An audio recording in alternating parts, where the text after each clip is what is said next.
Pero si los he visto de otra manera, que los Oscar van de otra manera. Esto se avisa, ¿eh?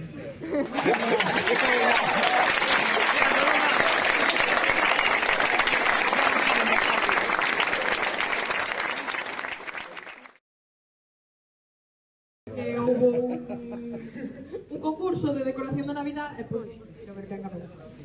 Primeiro, o xurado quere facer dúas mencións especiales ao grupo de primeiro da ESO pola originalidade e o traballo en equipo que fixeron, e outra ao grupo de terceiro da ESO pola limpeza e a calidade do traballo.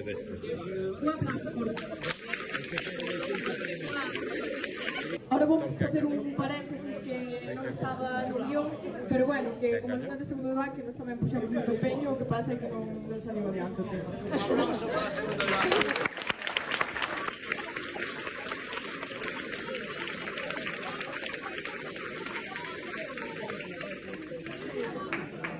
Ahora sí, os ganadores foi o curso de segundo da ESO, así que